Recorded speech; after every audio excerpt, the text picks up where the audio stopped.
इस देश का प्रधानमंत्री 300 लोगों की मौत के 2 साल के बाद 864 दिनों के बाद जा रहा है उस राज्य में जहां पर उनके ही सत्ता थी, उनके ही पार्टी सत्ता में थी। इतने लोगों की मौत के इतने साल बाद उन्हें याद आई है। 46 विदेशी दौरे वो कर चुके हैं। किस तरह से इस पूरे मुद्दे को देखा जाना चाहिए? अब इसे ऐसा दिखाया जाएगा कि कैसे पीएम गए हैं और सब कुछ नॉर्मल हो चुका है।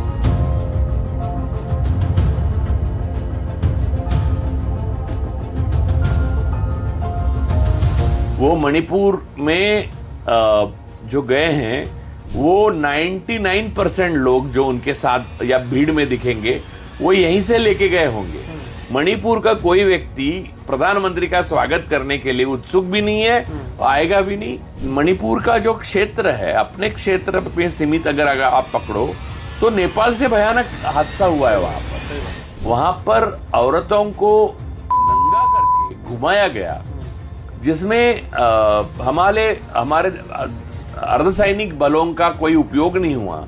हमारे अर्धसैनिक बलों के हथियार लूटे गए और प्रधानमंत्री हर वक्त ये जब हो रहा था, औरतों की हमने तस्वीरें देखी, ये तब प्रधानमंत्री कहीं ना कहीं अपनी किसी विदेश दौरे पे डांस वांस देख रहे थे। बस फूल नहीं था उनके हाथ में, नहीं तो शाहजहां कहते उसको। अगर राहुल गांधी बोलते हैं कि चीन के जो सैनिक हैं वो भारत में आ गए तो उनकी देशभक्ति पर ये सवाल उठाते हैं, लेकिन कोई अगर ये कहता है कि पहलगाम में लोग मारे गए, हम पाकिस्तान के साथ क्यों क्रिकेट खेल रहे हैं, तो वही अदालत कहता है कि आपको क्या फर्क। जुडिशरी जो है, हाँ। कुछ अपवाद हम लोग छोड़ देते हैं, 2-3% पूरी तरह से सड़ चुकी है और पूरी तरह से एक पारिवारिक वातावरण है और वो पारिवारिक वातावरण हमारी जुडिशियल कैरेक्टर को देश के खत्म कर चुका है।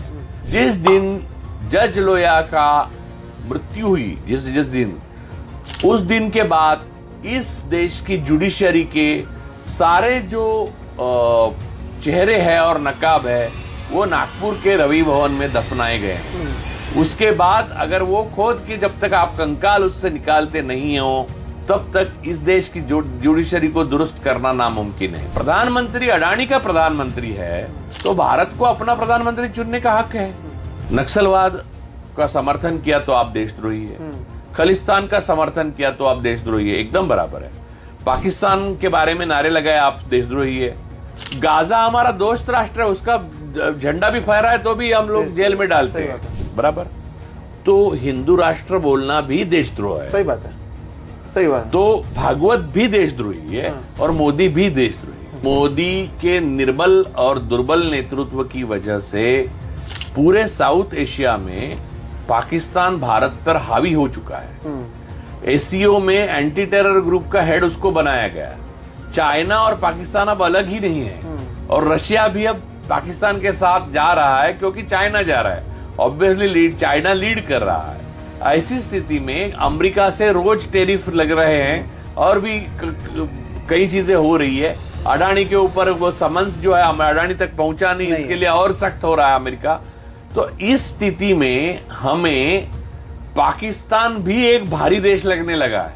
नेपाल पूरा हिंदू राष्ट्र है, वहां कोई जिहादी नहीं है, फिर भी क्रांति क्यों हुई? फिर आज की सत्ता भारत की जो है वो तो मैं हमेशा कहता आया हूं कि ज्वालामुखी पे बैठी हुई है।